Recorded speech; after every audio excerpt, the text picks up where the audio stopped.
আচার্য মাহবুবুল হক মামলা ফের একবার উঠল আদালতে। পৃথক মামলায় 7 দিনের রিমান্ড চেয়ে আদালতে আবেদন পুলিশের। মাত্র 48 ঘন্টা আগে গুয়াহাটি থেকে গ্রেপ্তার করে আদালতে তোলা হয়েছিল মাহবুবুল হককে। হাই প্রোফাইল মাহবুবুল হক মামলা আজ সোমবার ফের একবার উঠল করিমগঞ্জ আদালতে। পরীক্ষায় অনিয়মের মামলায় ইউএসটিএম এর আচার্য মাহবুবুল হক সহ 6 জনকে 7 দিনের রিমান্ডে চেয়েছিল পুলিশ, কিন্তু আদালত পুলিশের সেই রিমান্ড খারিজ করে দিয়েছিল, নাকচ করে দিয়েছিল পুলিশের রিমান্ড এবং বিচার বিভাগীয় হেফাজতে পাঠানো হয়েছিল আচার্য মাহবুবুল হক সহ বাকি 5 জনকেও। 48 ঘন্টার মাথায় ফের একবার আজ আদালতে 7 দিনের রিমান্ড চেয়ে আবেদন করলো শ্রীভূমি পুলিশ। তবে এবার পাথারকান্দি থানার একটি পৃথক মামলায় রিমান্ড চেয়েছে পুলিশ। গত শনিবার অর্থাৎ 22 ফেব্রুয়ারি সন্ধ্যায় মাহবুবুল হক সহ পাথারকান্দি সিপিএস এর অধ্যক্ষা হীরামণি শইকিয়া সহ 6 অভিযুক্তকে আদালতে সোপর্দ করা হয়েছিল। সব অভিযুক্ত বর্তমানে বিচার বিভাগীয় হেফাজতে রয়েছেন। গত শনিবারে পাথারকান্দি থানার 54-25 নম্বর মামলায় পুলিশের রিমান্ডের আবেদন খারিজ করেছিল আদালত। সেদিন দীর্ঘ রাত অবধি কোর্ট চলার নতুন ইতিহাস রচনা হয়েছিল করিমগঞ্জ আদালতে। আজ কিন্তু পুলিশ পৃথক একটি মামলা নিয়ে অর্থাৎ পাথারকান্দি থানার 55-25 নম্বর মামলায় রিমান্ডের আবেদন দাখিল করেছে বলে জানা গেছে।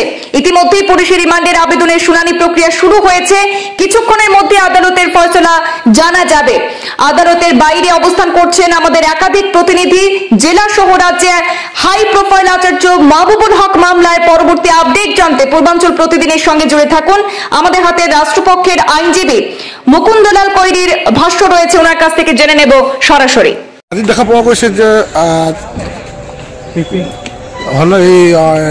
মাহবুবুল হকক আকৌ রিমান্ডৰ কাৰণে পিটিশন দাখিল কৰিছে আৰক্ষীৰ ফালৰ পৰা। কি হ'ব এইটো? We have prayed for 7 days remand because this is a serious case, most serious case. Here they are playing with the life of child. Who expects fairness in the examination. They are playing foul with examination. So to unearth the truth, custodial interrogation is necessary, and we have humbly prayed before the Honorable Court to give us remand of the accused person so that we can find out the truth, where truth lies, how they are playing with the life of the children. দেখা গৈছে এটা যে 54 তেখেতে আগে reject কৰিছে। একটা magistrate honourable বিচাৰপতিয়ে যেনেকুৱা reject কৰিছে আকৌ 55 দিব পাৰেনে? There are so many FIRs can be filed against a person.